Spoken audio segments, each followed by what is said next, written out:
नमस्कार दोस्तों। प्रस्तुत है भुवनेश्वर प्रसाद श्रीवास्तव की लिखी कहानी सूर्य पूजा।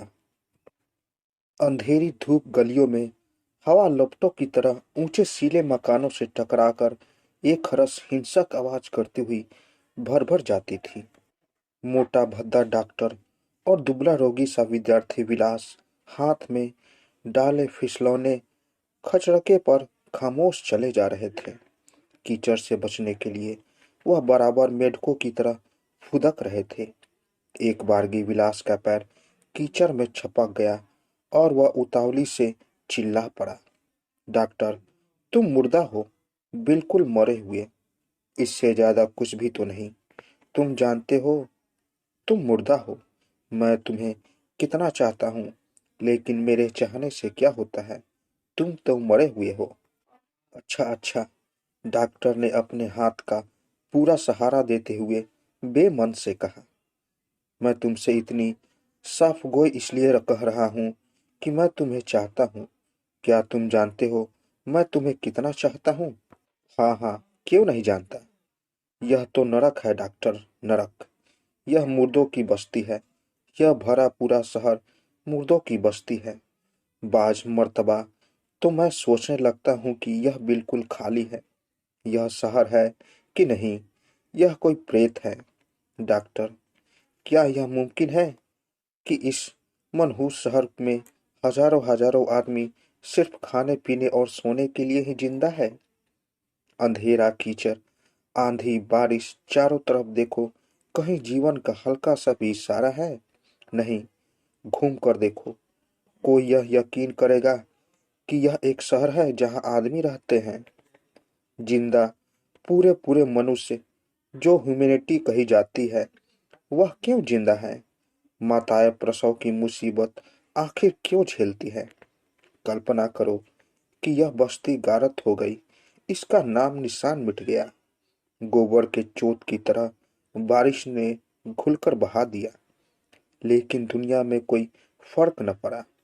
कोई जानेगा भी नहीं कि घूरे पर गोबर का एक चोट नहीं रहा। और कोई जाने भी क्यों। थोड़े से क्लर्क, दुकानदार, दलाल, अफसर, और हर एक शहर में बिल्कुल ऐसे ही क्लर्क, दुकानदार, दलाल और अफसर हैं। बिल्कुल ऐसे ही। यह इतनी डुप्लीकेट कापियां आखिर क्यों हैं, जब खुद अलस ही इतना जलील है? शायद सैकड़ों जगह इसी तरह बारिश हो रही होगी, इसी तरह हवा फुफकार रही होगी। डॉक्टर, तुम इस पर भी निराश नहीं होते? इतने पर भी?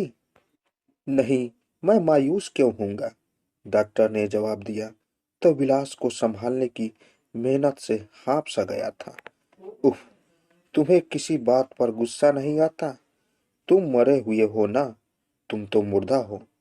मैं तो खुद ही कहता हूँ। तुम यह कहते हो तो तुम महसूस तो नहीं करते। क्या तुम महसूस करते हो कि तुम जिंदा होते हुए भी एक लाश की तरह धीरे धीरे गल रहे हो, बिथर रहे हो? We are all dicing with little pensions. Little pensions? हमें तो कब तक मरघट पहुंच जाना चाहिए था। वाकई, कब तक पहुंच जाना चाहिए था, डॉक्टर ने अपने अनमने कहा। समझ में नहीं आता कि तुम किस तरह जिंदा हो। यह तो मौत है डॉक्टर, मौत। मौत? विलास ने कुछ ही कदम चलने के बाद अपने आप को झटकाकर छुड़ा लिया और करीब करीब गिर ही पड़ा था। संभल कर वह अपनी बहस जारी रखने के लिए एक सिली दीवार से सटकर खड़ा हो गया। मुझे नहीं मालूम, नहीं मालूम। जब तक जिंदगी से कोई कंप्लेनिंग कॉन्ट्रैक्ट न हो, कोई कैसे जिंदा रह सकता है? नहीं रह सकता, लेकिन रहता ही है। डॉक्टर अब वाकई ऊब चुका था। जिंदा रहता है। हम लोग जिंदा कहाँ रहते हैं? हम लाशों की तरह सड़ते गलते रहते हैं। हमारा खून एक क्रूर कॉन्स्पिरेसी से पानी होता रहता है। तुम इसे जिंदगी कहते हो? तुमसे आब हवा गंदी होती है, तुम इसे जिंदगी कहते हो? जिंदा चीजें तुमसे छूकर झुलस जाती है, तुम इसे जिंदगी कहते हो? डॉक्टर, उसने अपने स्वाभाविक चिड़चिड़ेपन से डॉक्टर का हाथ पकड़ते हुए कहा। इसे कौन जिंदगी कहेगा?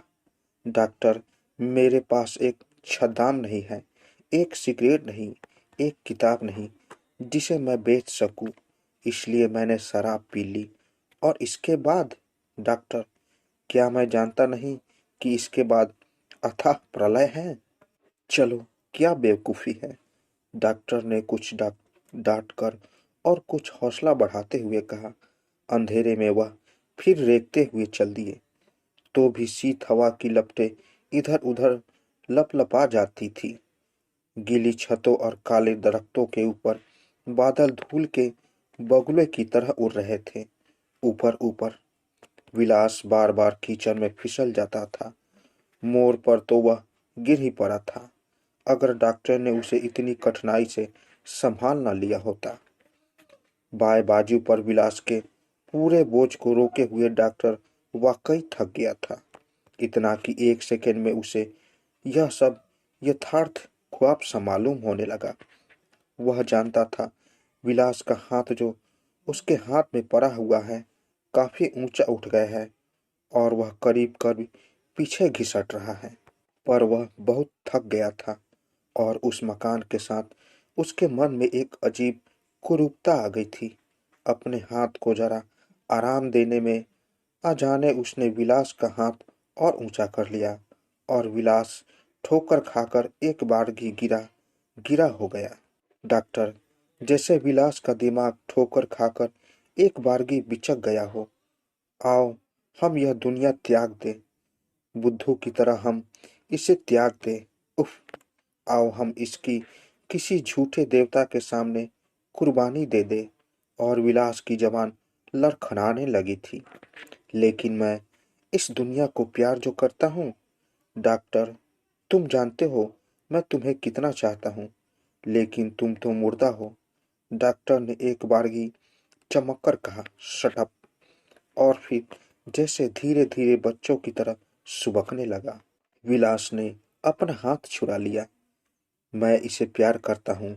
यह दुनिया विलास को नहीं चाहती। विलास ने अपनी जिंदगी बर्बाद कर दी। दुनिया की दुकानदारी में उसका साझा नहीं रहा।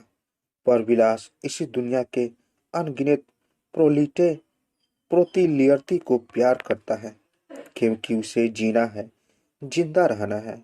उसने डॉक्टर का जो अनजाने उससे आ भी रहा था, फिर हाथ पकड़ लिया। हाथ को संजीदगी से दबाते उसने डॉक्टर के मुंह के पास मुंह ले जाकर फुसलाने के स्वर में कहा, डॉक्टर, तुम समझते हो हमें जीना है, हमें जरूर जीना है। रात का जश्न खत्म हो गया। सुबह को कागज की कांदिलों की तरह हम लोग बुझे हुए फर्श पर पड़े हैं। पर देखना, हम लोग फिर जल उठेंगे। डॉक्टर डॉक्टर अब भी सुबक रहा था। वह बेहद उबा था। विलास हार कर चुपचाप चल दिया। दूर पर एक गीली छत पर सुबह की रमक ने एक बेशक्ल बादल बिखरा दिया था।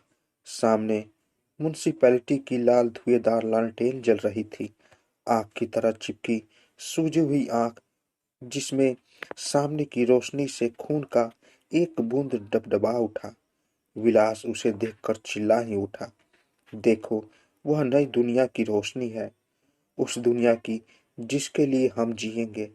और वह वाकई खड़ा होकर एक पैर मोड़कर उसे हाथ जोड़ रहा था, वैसे ही जैसा उसने अपनी हिस्ट्री की किताबों में सूर्य पूजकों की शक्लें देखी थी। पर डॉक्टर अब भी सुबक रहा था, बच्चों की तरह, बेहद उबे हुए बच्चों की तरह। तो दोस्तों, कैसी लगी कहानी? अगर आप लोगों को कहानी अच्छी लगी हो तो मेरे चैनल को ज़रूर सब्सक्राइब करें और साथ साथ बेल आइकन को भी ज़रूर दबाएं, ताकि मेरी कहानी सबसे पहले आप तक पहुंचे। तो दोस्तों, मिलते हैं एक नई कहानी के साथ एक नए वीडियो में। तब तक के लिए नमस्कार।